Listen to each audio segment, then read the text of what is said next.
Welcome to ASMR TirarADeguello. Are you hoping to calm your mind, relax your body, or experience ASMR? Dr. Andrew Michaels is here to help you. Today, Dr. Andrew Michaels wants to share a very special holiday story with you. Merry Christmas.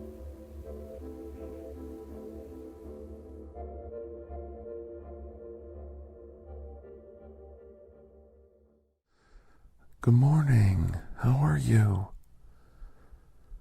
I know it's Christmas morning. Well, come on in. Of course I want to see you. Why wouldn't I welcome you into my own home on Christmas morning? Why, I'd have to be crazy to leave you out there in the cold. Come on in. Of all the days of the year, on this day, all are welcome at my table, including you. Yes, I know. Come on in. Come on, wipe your feet off. Give me your coat. Give me your scarf and gloves. Your hat is soaking wet. I'm going to put it over here by the fireplace so it can dry. Here, let me hand you a quick drink. A nice stiff drink. That'll be good. Warm you up inside, right? That's right. I'll have the girls bring you in a plate of cookies. We got those fancy ones, the ones you like. Yeah. Of course, the cookies all look like snowflakes, and I know you're tired of the cold and the snow. We always want a white Christmas, but not when we're traveling, right? Yeah, I understand. Well, really? That's why you came? You came to my house on Christmas morning just so I could tell you a top secret mission I had years ago? What made you think I was going to tell you about the time I had those aliens over to my house for Christmas? You know, I might as well tell you because nobody's going to believe me anyway. Well, it was Christmas time, 1947. Yeah, it was right after the Roswell crash in New Mexico. Yeah, I helped take care of the survivors, and they worked very closely with me, actually, showing me some of their technology and the reason they came. They explained how a lot of things worked in the universe, I guess, the easiest way to explain it. They helped me understand the greater cosmopolitan neighborhood that we live in. There's good guys and bad guys out there in the universe, just like there is on Earth. And they wanted me to know about it, to understand it. And it seemed like I had trouble communicating human ideas to them. They kept missing the point of a lot of the things we were trying to tell them and explain to them. It seemed like I had an easier time understanding their concepts, their politics, their religions, their interspecies relationships and problems. But when it came to them understanding us, they seemed to keep missing the point. They would look at us logically and say, you have a United Nations. Well, you have a world government. Well, we have a world government, but the United States, the Soviet Union, Great Britain, they all still operate as independent nations. And they couldn't quite grasp that. Now people were holding on to territory, holding on to land, the idea of land ownership, the idea of a king, the idea of a queen, a president, a premier, a dictator. These concepts were alien to them. Their society long evolved past the use of fearless leader. I wanted to somehow reach them, reach out to them, welcome them, to show them how our world worked. And it was the holidays. It was time for me to go home, spend about a 4-day weekend with my family over Christmas. And this was a special Christmas. My son had just gotten married, and I wanted to welcome my daughter-in-law into our home. I thought it might be a neat opportunity for them to come to my house and meet my family. So I invited them to stay with me over the holidays. Of course, they obliged and said they would, but I don't think they understood the relevance of it at the time. It was a little strange for my family to meet these alien beings. They were very frightened, and they were very afraid. But after some counseling and talking, they understood that they were harmless. And as a matter of fact, my wife welcomed them open-armed into our home.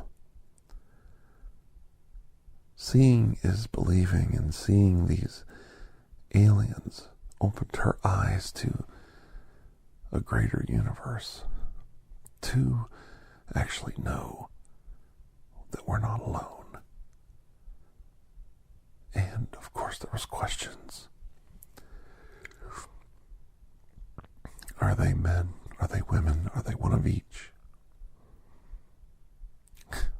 Do they have marriages, couples, parents, siblings? How does it all work? We sat in my living room that strange Christmas. We shared different types of food and drink and asked many questions, and they were very obliging. They were very considerate. I find most aliens are quite happy to know that we are curious. Curiosity seems to be something that drives all civilizations that succeed into interstellar planetary exploration. You've got to have curiosity, drive. You've got to want it. You've got to want to be there, to see it, to discover it, to find those new magical worlds out there. Without curiosity, you lose interest in the universe around you. You become sedentary. And these aliens were far from sedentary. They liked to travel. They liked to see things. They liked to learn new things. And they were quite happy to oblige us by answering our curious questions about their world. They asked us what this Christmas was. What is this Christmas? A worshipping holiday of a demigod. Well, I said, it's a little more complex than that. at least to us. We worship God, the creator of the universe, which, believe it or not, was very similar to what they worshipped. They worshipped a singular creature that created this cosmos, this universe that we live in. And they would explain how their people over the generations have lost touch with the original dialogue they had with the Creator. And they noticed that we were too. We were never so disconnected from our Creator as we are right now. The universe spinning, traveling, spreading out into the cosmos beyond our own understanding. We lost something when we lost connection with our creation, with our Creator. And they could relate to that. We were in the very beginning steps of that process, where we were evolving into higher creatures, into creatures that were ready to take on the universe, as we were destined to be. They were further into their development than us, and the ancient texts that they used to describe the Creator and the beginnings of the universe were lost to them in time, as the paper that they were written on literally rotted away and blew away in the dust while they were traveling the universe, discovering new worlds. You end up forgetting where you came from when you go too far into the future. It's hard to look back when you're trying so hard, straining with all your existence to look forward into the future. Luckily, they had some answers for us, and the answer was to reconnect, to see what other races worshipped, what other races believed in, what other races thought. These kind of schooling sessions among species was a way for them to reconnect with their creation, with their Creator, to become one with the universe again, and remember what it's like to be insignificant in the eyes of a Creator who created the entire cosmos.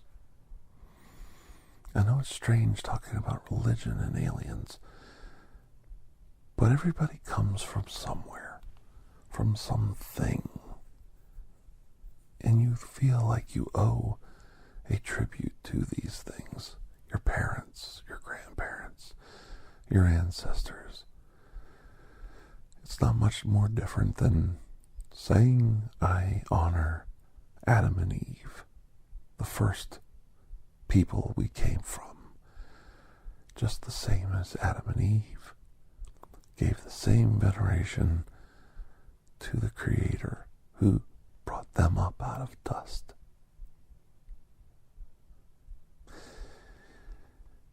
I explained to them that the Son of God was sent down to this planet, not a demigod, but God in the flesh, a way for the Creator, God, to communicate with us, humanity.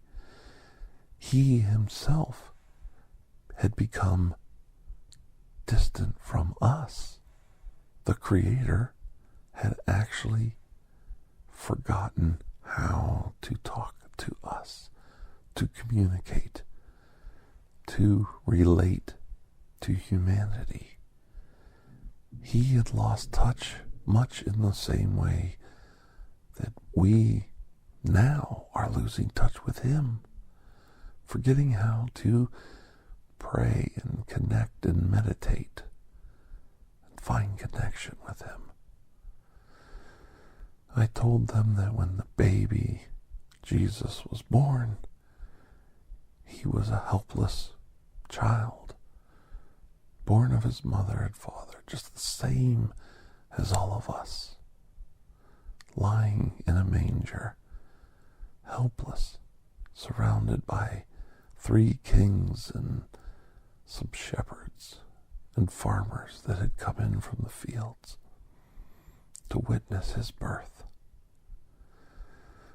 These men ensured the safety and well-being of baby Jesus with gifts from far-off lands, untold wealth that they laid at the baby's feet for the parents to caretake the baby in proper education, nourishment, and safety and warmth. These kings predicted his arrival from their own foreign lands and came and met when the baby was born, finding out that they weren't unique in the universe, that others were also searching out for the Savior at the same exact time. It's amazing, isn't it? 3 distant kings, 3 distant wise men meeting up at the same time, the same discovery, the same search for the infinite, the immortality of God the Creator on earth in the form of man. The baby was quite beautiful and loved by his parents, and the mother turned and thanked the wise men, the shepherds guarding them, the farmers tending their animals. She thanked them for witnessing the birth of her baby, the birth of something beautiful, hope. At that moment, the aliens stopped for a moment, put their hand up, and asked me, "Hope?"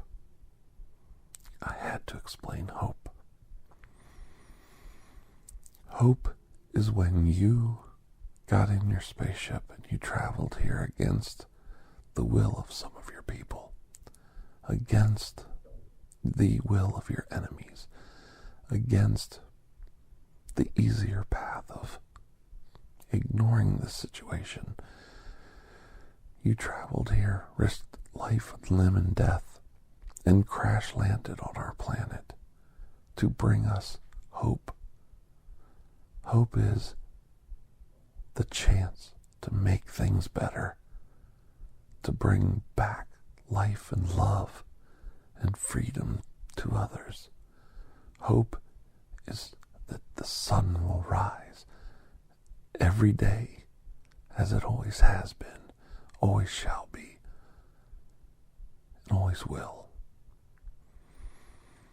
You wake up in the morning and you look out and you see the sun rising and you know there is hope left in the world. You have another day in front of you. You have another chance to make things right. That is hope. I don't know if I explained it well, but they nodded and they said about the baby, about the birth. What did he bring to the world besides this hope? How did the story end? I told them that the baby grew up to be a man.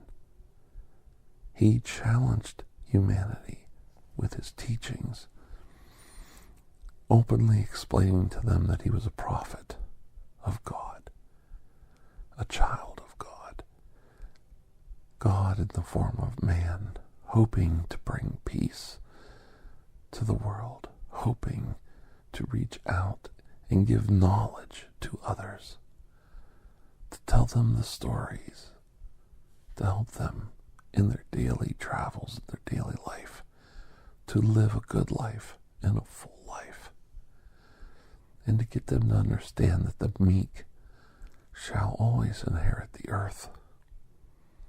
The meek will always win out the day because they are penitent, because they ask for forgiveness, because they show compassion and sympathy, and because they have love in their heart. The meek do not rule the world with hatred and violence. They rule the world with hope and love. They raised their hand once again and asked me, what is this love? And I told them, it's when a mother holds a baby up to its breast and feeds it. That's love. It's when a husband takes his wife in his arms and shows her compassion. It's when a mother disciplines her child and then follows up with a hug, letting the child know, I disciplined you to correct your bad behavior, and now I show you love, and that's why I am driven to discipline you as much as I am to love you. You need both in the world. You need love, hope, teaching, discipline. You need honor, and you need respect. All these things bring humanity one step closer to perfection, one step closer to the Creator, one step closer to true freedom. And that's what little baby Jesus brought to the world. Hope, love, and freedom. The world was getting by in the slave trade and the wealthy subjugating the poor. But once Jesus came, things began to change. The rich no longer had a monopoly over the kingdom of heaven and the treasures of the world. The meek now had a say in the matter.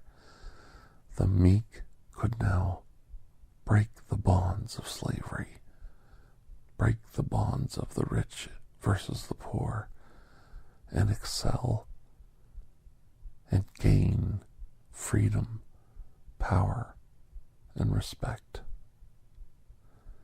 There was an idea of equality of men, of equality of women, of equality of races.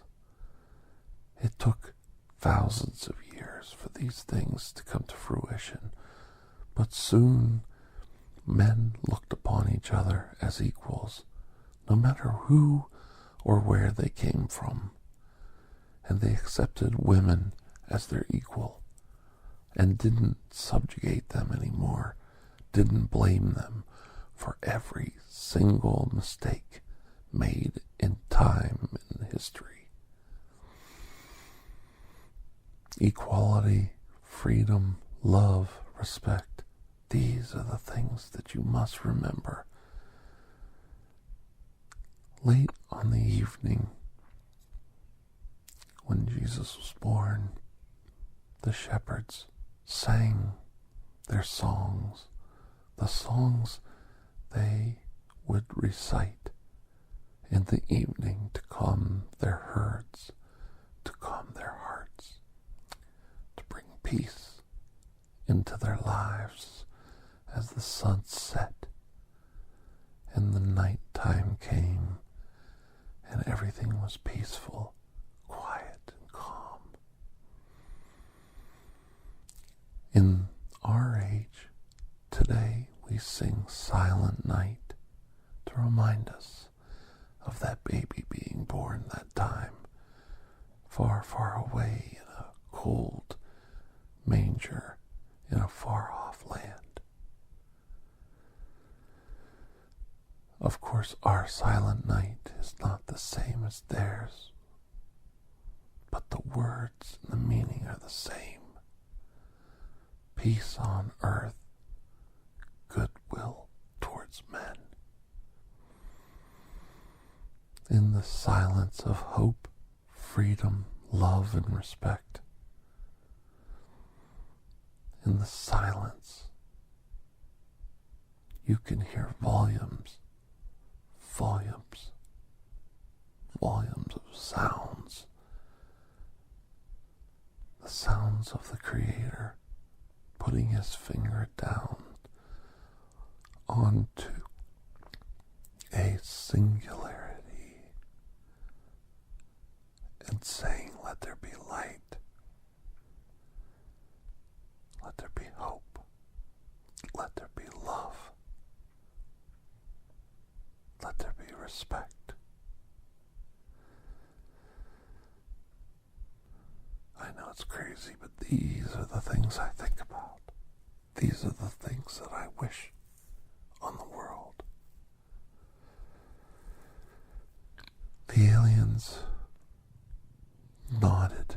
They seemed to understand what I was saying. The silence of the universe is far from silent.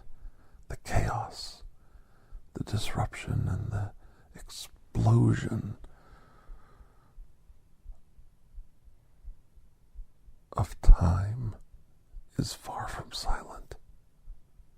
But sometimes when you're looking out amongst those chaotic stars, there are moments of clarity and vision. And the silence you hear in your ears in those moments can truly be deafening, and the power that you behold before your eyes. Thank you for coming to my home this Christmas. I wish you and your family and your friends the best the season has to offer. And I look forward to welcoming you to my home again in the new year. I end this with God bless you. God bless you and yours.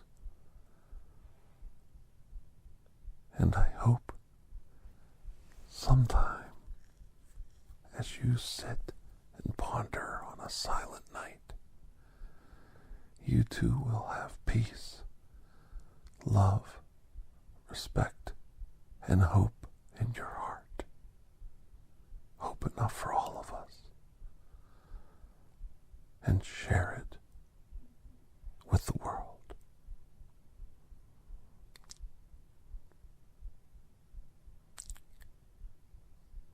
Bye-bye.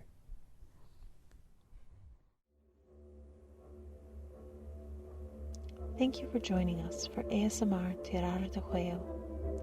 Please take a moment to rate and review this podcast. If you are interested in additional ASMR content, you may view our library of videos at youtube.com/TirarADeguello. The theme song, Atlantis, is by Jason Shaw of audionautics.com and is used by permission. Correspondence, including questions or requests, may be sent to TirarADeguello@gmail.com. On behalf of Dr. Andrew Michaels, thank you.